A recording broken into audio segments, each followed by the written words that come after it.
This is something a little different from what I normally do. And, well, I used to do this all the time.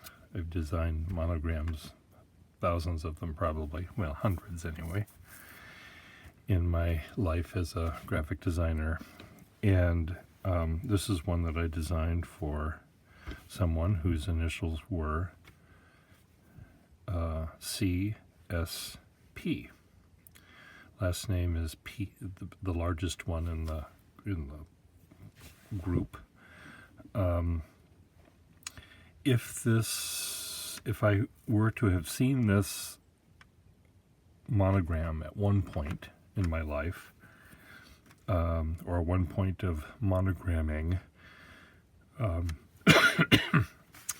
the P might be the last name. The S might be the first name because it's a little smaller than the C. I mean, it's smaller than the P but bigger than the C. So I might think the initials are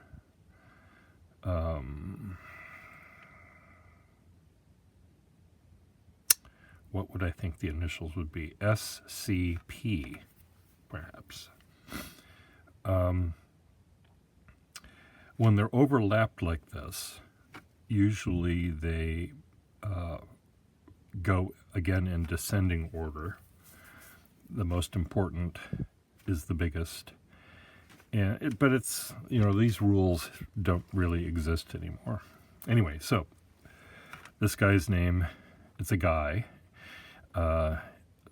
His first name starts with a C and his last name starts with a P.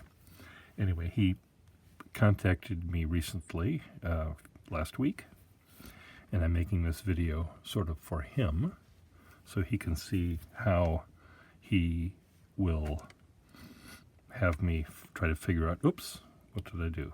Figure out the new plan. So I'm going to copy this down. I'm going to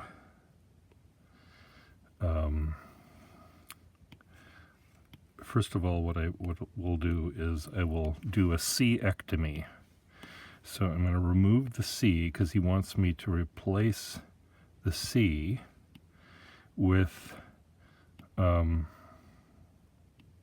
don't want that. I want this. Replace the C with, in one case, one letter, a T, and in the other case, an N.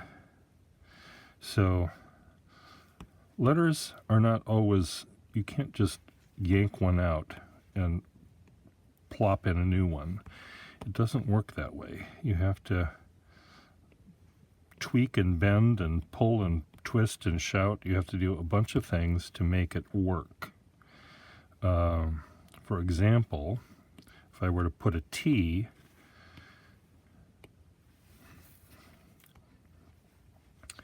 on top of this thing, you might get something that looks like this. Here's a T, but it doesn't look as balanced as the other one did. I mean, it could work. There's nothing wrong with it, but I'm going to try something a little bit different. I'm going to use a T that, it's sort of an Old English T. It looks like this.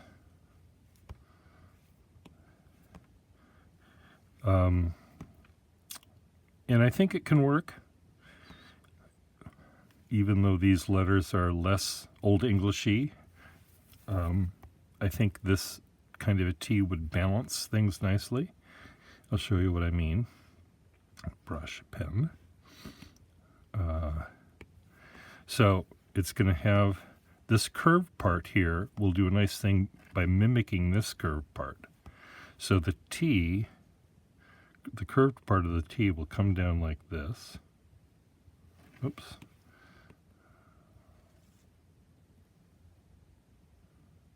Right?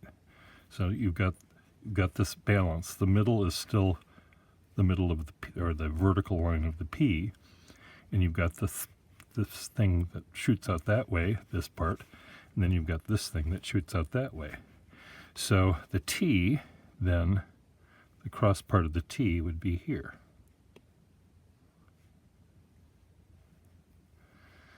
And then I'd, fill in the bits. Now, whether I, how I want to add these little doodabs here is another story. Maybe I could have this doodab do that ending sort of mimic the ending of the P. I also have to decide how the overlapping is going to work. Will I have the T go, maybe the T can go behind the S here and then go above the P here, behind the S again, and then come out this way. Maybe that's how that can work. And here, the bottom half, it maybe goes maybe over, under, over the S, under the P, and over the S again.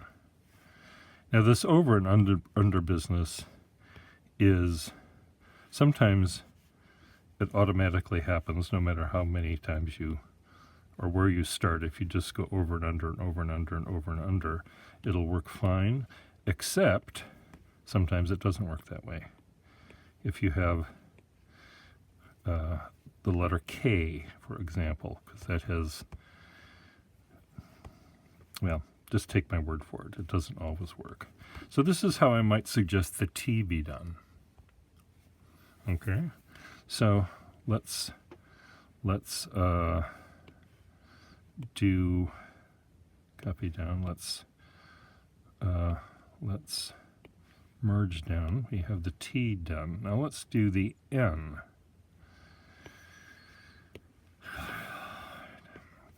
Now the N, and I don't really have to change anything else.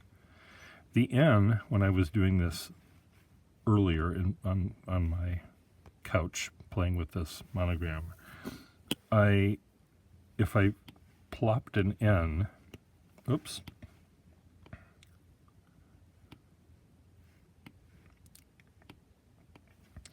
if I put an N on top of this, look, it might look like this, right? And I don't like this area here where there's a line, and the S is doing that, and the P is down here. It gets really, really, really crowded. And I like the areas in between parts of the letters. I like there to be a lot of opening there, so it's not like a knot that's tied really, really tightly. It's a knot that you can sort of see how it works. So let's say I were to have the N, and again, having the same issue I had before of having some shape that sort of sticks out this way to mimic this. I thought, well, I can make an N that looks like this.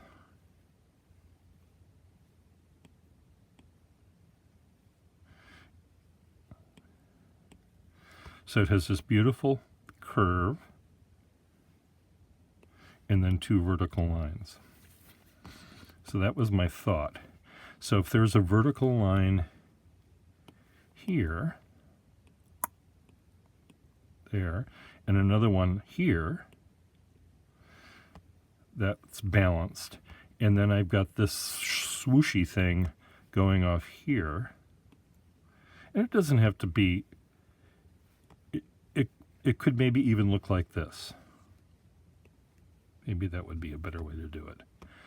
Just to throw weight over here. This can come down. This can be it could have dubers that end like this. Maybe. Not maybe quite so fancy as that. Maybe just like this. And another one up here. That's the sound that they make, by the way. So Now, this cross piece that I want to have come down like this, it's going to be fatter, come down like that. And this is very clumsy. So what I might do in this case is change the S.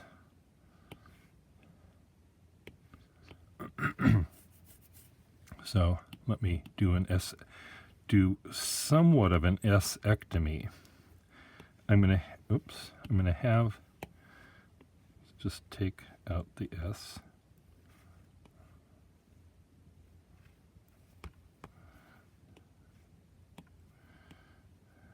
So the S will still exist where it does at the top and the bottom, but I'm going to have the diagonal line occur higher up, like this, so that there's room for the N to come below it, like that. So changing the S will allow me to do that. Well, I don't really like this here either. I might have to move the P up just a little bit,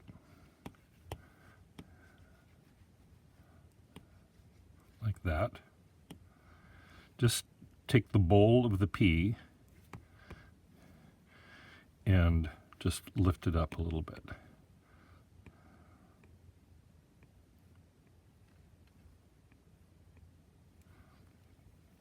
Like that. And that way I can have my cake and eat it too. So how these things overlap or not, I don't know yet. I like the idea of the two diagonal lines going in front of the P, because there's something kind of nice about that. But I may, in playing around with this, I may decide against it. I may have to pull this down, again, just to give it some room. Pull this down like that. Pull that there. Pull that here.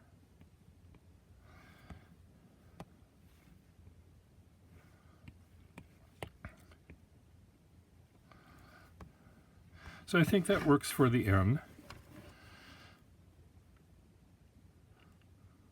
Do I like this? Originally I was going to have it be a loop like that coming down. What would that look like? I'm doing these all on the wrong layers here, but let's see.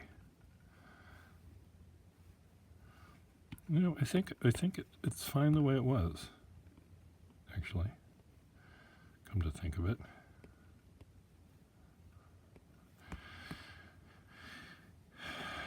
No, it's not fine the way it was. Let me try it again.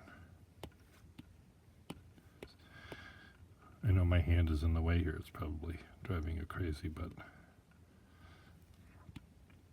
I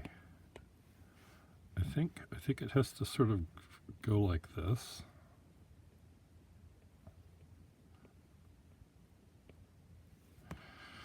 That's kind of a nice way to do it, I think.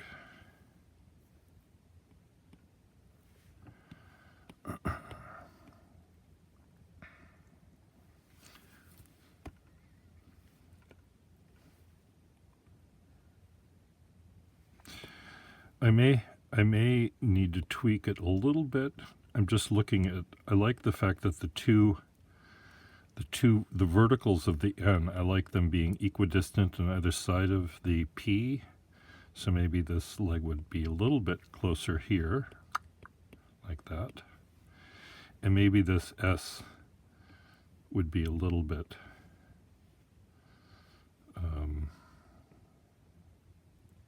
shortened there. Maybe that's how it would work.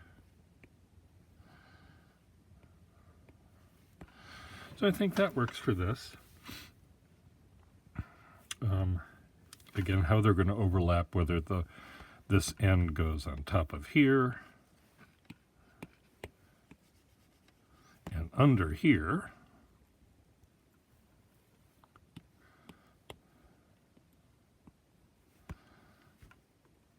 that as much. I like I like these two diagonal lines.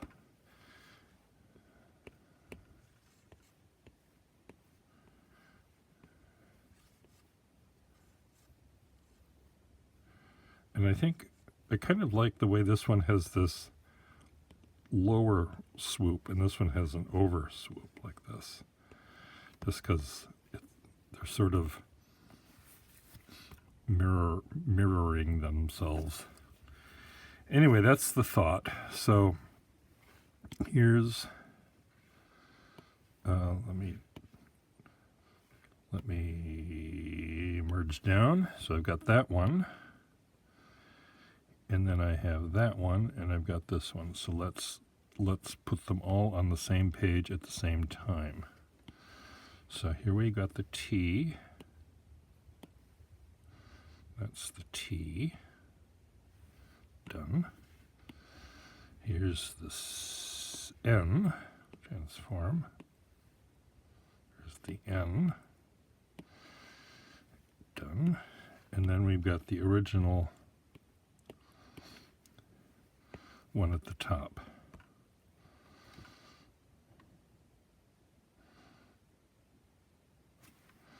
Do I like that N? I think I do. You know, had I been given the job of coming up with an NSP monogram, I may not have put them together like this. I think part of the idea is he wants it to mimic the original. I mean, have it be as much like the original as you can have it.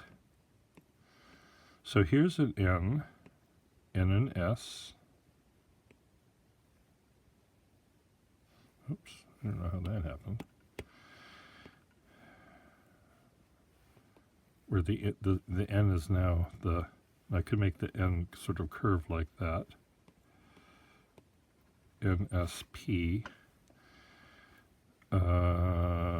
Make the P bolt. See, I don't like it. That's where it gets crowded there. Maybe the P wouldn't connect back with itself and just sort of end up like this.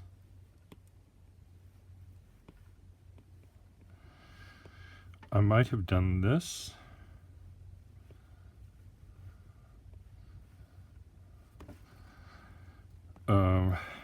Which isn't all that different from here, really.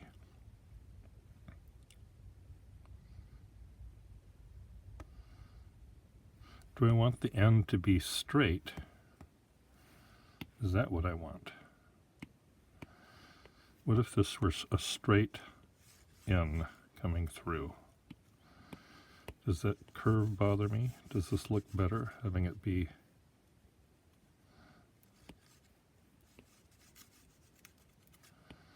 a straight N?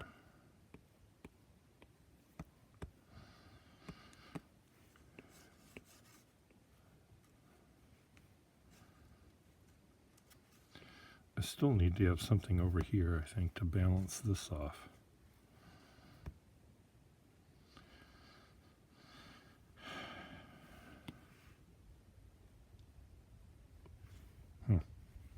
What are your thoughts? Anyway, it's fun. It's fun, but it's also a lot of work. When I eventually go back to my computer and have to build this using Adobe Illustrator and Vector, it's a lot more complicated, just because Adobe Illustrator is evil, and I would like to be able to do it, have it in my little brain as much as I can. But once I get either one of the two letters to match the detail that I have here, it should all sort of fit together better than than it's doing. I don't know. Do I like the vertical? I'll give the man two options. Let's take a picture of this if I can. No, I just save it as a picture. JPEG save. Save image. Then I also can do it this way. JPEG, save image.